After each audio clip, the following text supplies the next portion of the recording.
Hi friends, मैं आकांक्षा शर्मा जी की with आकांक्षा में आपका स्वागत करती हूँ। आज मैं बहुत इंपॉर्टेंट क्वेश्चन आपके को कराने वाली हूँ पॉलिटी के, जिसमें हम पढ़ेंगे भारतीय संविधान की फ्रांस के संविधान से, जर्मनी के संविधान से, कनाडा के संविधान से, चीन और दक्षिण अफ्रीका के संविधान से तुलना।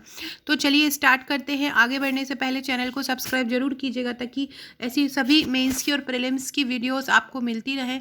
साथ में हमारे टेलीग्राम ग्रुप और व्हाट्सएप ग्रुप से जुड़ जाइएगा, जिसकी लिंक आपको डिस्क्रिप्शन में मिल जाएगी। सबसे पहले हम पढ़ने वाले हैं भारतीय संविधान की ब्रिटेन के संविधान से तुलना। तो ये तो हमको पता है कि ब्रिटेन में जो है एक तरफ राजतंत्रात्मक सरकार है।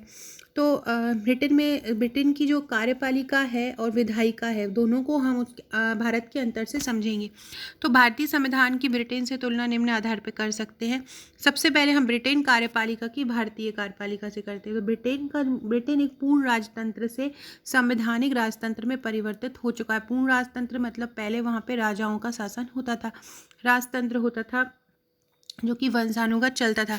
ब्रिटेन कार्यपालिका सम्मिलित रूप से क्राउन कही जाती है। जो ब्रिटेन की कार्यपालिका है उसको क्राउन मतलब मुकुट होता है, मतलब वहाँ पे राजा होते हैं, रानी होती हैं। तो ब्रिटेन में एक संसदात्मक प्रजातंत्र है अथवा देश के दो प्रमुख होते हैं। ब्रिटेन में संसदात्मक प्रमुख है, क्या होता है वहाँ पे दो प्रमुख होते हैं ब्रिटेन में, एक प्रधानमंत्री होता है और एक राजा होता है। प्रधानमंत्री भारत के प्रधानमंत्री की तरह शासन प्रमुख होता है और राजा जो होता है राष्ट्र अध्यक्ष कहलाता है। राजा जो होता है वो वंशानुगत होता है। वास्तविक शक्तियां प्रधानमंत्री और मंत्रिमंडल में निहित होती हैं। राजा के कार्यों की प्रकृति क्या होती है? राजा कोई भी कार्य अपनी इच्छा से नहीं कर सकता है, लेकिन प्रशासन के सभी कार्य राजा के नाम पे ही किया जा सकता है, जैसे कि हमारा राष्ट्रपति होता है। भारत में राष्ट्रपति के खिलाफ महाभियोग प्रक्रिया चलाई जा सकती है, लेकिन ब्रिटेन में राजा पूरी तरह से दोषमुक्त माना जाता है। भारत का राष्ट्रपति जनता द्वारा अप्रत्यक्ष रूप से चुनता है, जबकि ब्रिटेन का राजा वंशानुगत होता है। राजा के पास वीटो पावर नहीं होती है, जबकि राष्ट्रपति के पास 4 प्रकार की वीटो पावर होती हैं।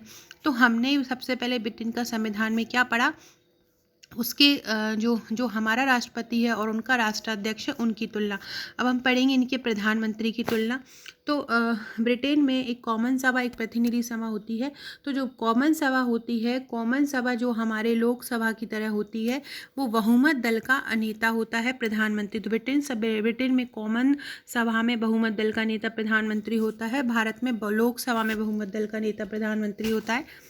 वास्तविक शक्तियां भारत में प्रधानमंत्री में रहती हैं, जबकि ब्रिटेन में शक्तियां मंत्रिमंडल में होती हैं। ये ध्यान रखिएगा, मंत्रिमंडल वहाँ का जो है ज़्यादा शक्तिशाली होता है। तो वास्तविक शक्तियां भारत में प्रधानमंत्री में रहती हैं, जबकि ब्रिटेन में शक्तियां मंत्रिमंडल में रहती हैं।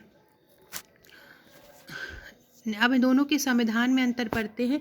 तो ब्रिटेन का जो संविधान है वो अलिखित संविधान है, जबकि भारत में लिखित संविधान है। फ्रेंड, जिससे ये आप पढ़ रहे हैं, जिससे मैं आपको पढ़ा रही हूँ, ये मेरे पॉलिटी के नोट्स हैं। अगर आपने मेरे नोट्स लिए होंगे तो आपको ये मिले होंगे, और अगर आपने मेरे नोट्स नहीं लिए हैं और आप MPPSC मेंस 2019 दे रहे हैं या 2020 दे रहे हैं, और आपके लिए ये एक्सपेक्टेड क्वेश्चन की तरह एक क्वेश्चन आंसर फ्रेम में बने हुए आंसर, बस आपको क्या करना है, इनको पढ़ना है और लिखना है। हर टॉपिक में जितने भी क्वेश्चन बन सकते हैं वो क्वेश्चन आंसर फॉर्म में कवर किए गए हैं। तो आप इनको लेकर बस इनको ही रट डालिए एग्ज़ाम तक। एग्ज़ाम में कोई भी क्वेश्चन आएगा आप वहाँ पे लिख पाएंगे। इसके अलावा आप हमारे सॉल्व्ड पेपर भी ले सकते हैं, जिसमें 5 साल के पेपर को पाँचों पेपर कवर किए गए हैं, पहले से लेके 5 तक। हैंड रिटन इसी तरह से सॉल्व किया गया है, तो आप उसे भी ले सकते हैं। आप हमारा पूरा पैकेज भी ले सकते हैं, और उस पैकेज को अगर आप ये 20 दिन जो बच्चे इनमें भी लगाएंगे तो आपका ये तैयार हो जाएगा, अगर आपने अच्छे से तैयारी की तो। ब्रिटिश का जो संविधान होता है वो रीति रिवाज और परंपराओं पर आधारित होता है, जबकि भारत का संविधान 1919 और 1935 के अधिनियमों पर आधारित होता है। भारतीय संविधान कठोर और लचीला दोनों का मिश्रण होता है, जबकि जो ब्रिटेन का संविधान है वो लचीला होता है। भारत में संविधान सर्वोच्च है, संप्रभुता संविधान की होती है, जबकि ब्रिटेन में संसदीय संप्रभुता होती है।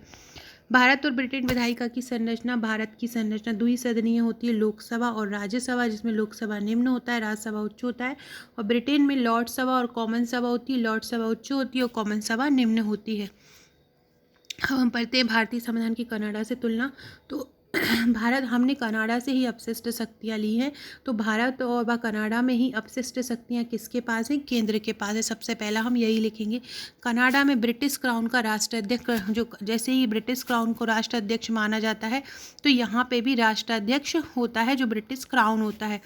कनाडा में संसदात्मक व्यवस्था होती है तथा सर्वोच्च पद गवर्नर जनरल का होता है। कनाडा का जो गवर्नर जनरल होता है वो भारत के राष्ट्रपति के समकक्ष होता है। भारत के समान कनाडा में उच्च सदन में नामित सदस्य पाए जाते हैं। जैसे कि हमारे यहाँ राज्यसभा में नामित सदस्य होते हैं, वैसे ही कनाडा में होते हैं। कनाडा में भारत के समान कुछ क्षेत्रीय समस्याएं होती हैं अतः केंद्र सरकार को कुछ विशेष शक्तियां प्राप्त होती हैं। जैसे कि हमारे केंद्र में कुछ स्पेशल पावर केंद्र के पास होते हैं, जिससे वो एकात्मक लक्षण दिखने लगता है। कनाडा में भी भारत के समान उच्चतम सदन में सभी राज्यों के समान प्रतिनिधि नहीं होते। जैसे कि हमारे यहाँ राज्यसभा होती है, विधान परिषद होती है, वहाँ पे सभी राज्यों के समान प्रतिनिधि नहीं लिए जाते हैं, ऐसे ही कनाडा में नहीं लिए जाते हैं। कनाडा के प्रांतों में लेफ्टिनेंट गवर्नर की नियुक्ति प्रधानमंत्री के प्रस्ताव पर गवर्नर जनरल द्वारा होती है। अमेरिका के संविधान की तुलना तो अमेरिका में अध्यक्षीय शासन व्यवस्था है और अमेरिका में दोहरी शासन व्यवस्था है, ये याद रखिएगा। तो हमारे यहाँ संसदीय शासन व्यवस्था है और अमेरिका में अध्यक्षीय शासन व्यवस्था है। अमेरिका का जो राष्ट्रपति होता है वो नाम मात्र का कार्यपालिका भारत की तरह नहीं होता। अमेरिका का राष्ट्रपति पावरफुल होता है, भारत का राष्ट्रपति नाम मात्र का होता है। भारतीय संविधान यद्यपि संघात्मक है, फिर भी उसमें एकात्मकता के लक्षण दिखते हैं, लेकिन जो अमेरिका का संविधान है पूरी तरह से संघात्मक है। भारतीय संविधान में एकल नागरिकता दी जाती है, जबकि अमेरिका में संघ और राज्य दोनों की अलग अलग नागरिकता ले सकते हैं। भारत में जो मूल अधिकार हैं वो मूल संविधान में थे। अमेरिका में मूल अधिकारों को 10 संशोधन द्वारा जोड़ा गया है।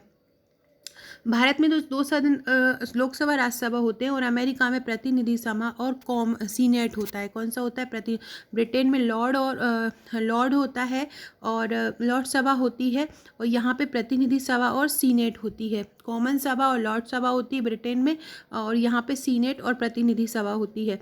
भारत में एकात्मक न्यायपालिका है, अमेरिका में द्विस्तरीय न्यायपालिका है। भारत में संविधान संशोधन अधिकार संसद को है, अमेरिका में अमेरिकी कांग्रेस को है। भारत में प्रधानमंत्री का अस्तित्व नहीं होता, जबकि भारत में हमारे सबसे महत्वपूर्ण वही होता है, जबकि अमेरिका में प्रधानमंत्री का अस्तित्व नहीं होता है। अमेरिका में राष्ट्रपति का निर्वाचन प्रत्यक्ष रूप से होता है, भारत में अप्रत्यक्ष रूप से होता है। राष्ट्रपति भारत में 5 वर्ष के लिए होते हैं, जबकि अमेरिका में 4 वर्ष के लिए होते हैं। अब हम चीन की तुलना करेंगे तो संविधान का जो प्रवर्तन अगर भारत का देखें तो भारत लोकतांत्रिक गणराज्य है, जबकि चीन में जनवादी लोकतांत्रिक अधिनायक गणराज्य है। चीन में कैसा है? चीन में जनवादी लोकतांत्रिक अधिनायक गणराज्य है। चीन में जनवादी लोकतांत्रिक अधिनायक गणराज्य है। संसद की संरचना कैसी होती है? संसद की संरचना द्विसदनीय होती है। भारत में लोकसभा और राज्यसभा। चीन में एक सदनीय संरचना होती है, नेशनल पीपल्स कांग्रेस। चीन में एक सदनीय संरचना होती है, कौन सी? National peoples Congress. कार्यपालिका भारत में राष्ट्रपति, प्रधानमंत्री और मंत्रिपरिषद होते हैं। चीन में केवल राज्य परिषद होती है और उसमें 10 कैबिनेट मंत्री होते हैं। चीन में एकात्मक शासन प्रणाली पाई जाती है, भारत में संघात्मक शासन प्रणाली पाई जाती है। भारत में राष्ट्रपति जो है वो राज्य का अध्यक्ष होता है, जबकि चीन में जो राष्ट्रपति होता है वो जनवादी चीन का राज्य अध्यक्ष होता है। चीन में क्या होता है? राष्ट्रपति जनवादी चीन का राज्य अध्यक्ष होता है। भारत में प्रधानमंत्री लोकसभा में सत्ता पक्ष का नेता होता है और चीन का प्रधानमंत्री सरकार का नेता होता है। भारत में एकहरी न्यायपालिका, शिखर पर सर्वोच्च न्यायपालिका होती है। चीन में न्यायपालिका राष्ट्रीय जन कांग्रेस के प्रति उत्तरदायी होती है।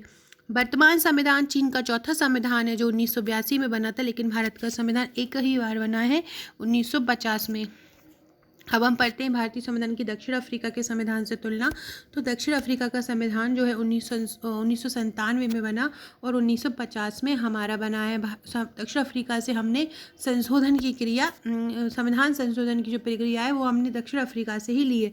भारत के संविधान का स्वरूप संघात्मक है और दक्षिण अफ्रीका का जो संविधान है वो एकात्मक है। भारत का राष्ट्रपति जो होता है वो राज्य का अध्यक्ष होता है, जबकि दक्षिण अफ्रीका का राष्ट्रपति राज्य व शासन दोनों का ही अध्यक्ष होता है। भारत में एक उपराष्ट्रपति का प्रावधान है, जबकि दक्षिण अफ्रीका में 2 उपराष्ट्रपति होते हैं। भारत की संसद को हम क्या बोलते हैं? लोकसभा और राज्यसभा, और इनकी संसद दक्षिण अफ्रीका की संसद को बोलते हैं असेंबली और सीनेट। याद रखिएगा, असेंबली और सीनेट बोलते हैं दक्षिण अफ्रीका को। क्या? असेंबली और सीनेट। भारत में मंत्रिमंडल का जो प्रमुख होता है वो प्रधानमंत्री होता है, दक्षिण अफ्रीका में राष्ट्रपति होता है। भारत में उच्चतम न्यायालय सर्वोच्च न्यायालय होता है, और दक्षिण अफ्रीका में जो उच्च न्यायालय होता है सर्वोच्च न्यायालय संवैधानिक न्यायालय होता है। हम पढ़ते हैं ऑस्ट्रेलिया से। तो ऑस्ट्रेलिया में संघीय शासन की स्थापना अपशिष्ट शक्तियों के राज्य को दी गई है। संघ की शक्ति संविधान में परिभाषित की गई है। भारत में शक्तियों का वितरण 3 सूचियों में किया गया है: संघ सूची, राज्य सूची और समवर्ती सूची। भारत गणतंत्रीय देश है और ऑस्ट्रेलिया जो है वो गणतंत्र नहीं है। वहाँ राष्ट्राध्यक्ष ब्रिटेन की महारानी होता है जो वंश परंपरा पर आधारित है। याद रखिएगा, ऑस्ट्रेलिया जो है वो गणतंत्र देश नहीं है। भारत में उच्चायुक्त की नियुक्ति केंद्र सरकार करती है, जबकि ऑस्ट्रेलिया में उच्चायुक्त की नियुक्ति राज्य सरकार करती है। शासन का अध्यक्ष प्रधानमंत्री होता है भारत में, और जो लोकसभा का नेता होता है ऑस्ट्रेलिया में भी शासन का अध्यक्ष प्रधानमंत्री होता है, जो निम्न सदन में बहुमत दल का नेता होता है। भारत में राज्यपाल की नियुक्ति केंद्र सरकार की सलाह पर, ऑस्ट्रेलिया में राज्य सरकार की सलाह पर होती है। भारत में एकहरी नागरिकता है और ऑस्ट्रेलिया में उच्च न्यायालय संविधान की व्याख्या करता है। अब हम पढ़ते हैं फ्रांस की तुलना। तो फ्रांस का संविधान 1958 में बना, भारत का 26 जनवरी 1950 को बना। भारत का संविधान संघात्मक है, जबकि फ्रांस का संविधान क्या है? एकात्मक है। भारत में संसदीय शासन प्रणाली है, फ्रांस में संसदीय और अध्यक्षीय दोनों प्रणाली, मतलब अमेरिका जैसी भी है और भारत जैसी भी है। भारत की जो सदन है उनको लोकसभा राज्यसभा कहते हैं, और फ्रांस की सदन को नेशनल असेंबली और सीनेट बोलते हैं। भारत में राष्ट्रपति राष्ट्र का अध्यक्ष होता है, और फ्रांस में राष्ट्र और शासन दोनों का ही अध्यक्ष होता है। भारत में राज्य परिषद का अस्तित्व नहीं है, फ्रांस में संवैधानिक मामलों पर ये परामर्श दे देते हैं। भारत में विधि का शासन है, जबकि फ्रांस में विधि का शासन अभाव है। ये मेनली याद रखिएगा। भारत में प्रधानमंत्री लोकसभा में सत्ता पक्ष का नेता होता है, फ्रांस में नेशनल असेंबली का नेता होता है। भारतीय संविधान की जर्मनी के संविधान से तुलना। तो जर्मनी का संविधान 1949 में बना, भारतीय संविधान 26 जनवरी 1950 को लागू हुआ। भारत में शासन का अध्यक्ष प्रधानमंत्री होता है, और जर्मनी में शासन का अध्यक्ष चांसलर होता है। भारत और जर्मनी दोनों में राज्य अध्यक्ष जो होते हैं राष्ट्रपति होते हैं। संसद भारत की, लोकसभा राज्यसभा जर्मनी की। बुंदेस्ताग, बुंदेसनॉत बोलते हैं, बुंदेस्ताग और बुंदेसनॉग। जो बुंदेस बात होती है, जो बुंदेस बात होता है वो उच्च वाला होता है, बुंदेस्ताग जो होता है वो निम्न होते हैं। विधि निर्माण प्रक्रिया में लोकसभा की प्रधानता होती है, कुछ मामलों में राज्यसभा को यहाँ पे विशेष स्थान देते हैं। जर्मनी में भी दोनों सदनों की सैद्धांतिक समानता है, कुछ मामलों में बुंदेस्ताग जो कि उच्च सदन है वो प्रभावी होता है। इकहरी न्यायपालिका भारत में रहती है, और यहाँ पे संघीय संवैधानिक न्यायालय होते हैं। सो फ्रेंड्स, ये थे हमारे आज के कुछ क्वेश्चन। ये बहुत इंपॉर्टेंट क्वेश्चन है। अगर ये अपने पास आप इनको पढ़ना चाहते हैं और अपनी आप चाहे हार्ड मंगाना चाहते हैं तो ये हार्ड कॉपी में आपके घर तक भी पहुंच जाएगा, और सॉफ्ट कॉपी के रूप में आपको मोबाइल में PDF में भी मिल जाएगा। तो आप इसको ले सकते हैं। अगर आप प्रीलिम्स का एग्ज़ाम दे रहे हैं तो आप हमारी टेस्ट सीरीज़ ज्वाइन कर सकते हैं। रामबाण टेस्ट सीरीज़ है जिसमें 100 टेस्ट हैं, जिसमें FLT और टॉपिक वाइज दोनों रखे गए हैं, तो आप वो ले सकते हैं। इसके अलावा जो टॉपिक वाइज टेस्ट है उनमें आपका आयोग के अलग हैं, यूनिट वाइज अलग हैं, ये सभी टॉपिक को अलग अलग कवर किया गया है। तो आप अगर उसको ज्वाइन करना चाहते हैं तो एक साथ लेकर भी आप घर बैठकर उसकी प्रैक्टिस कर सकते हैं। Okay friends, thank you.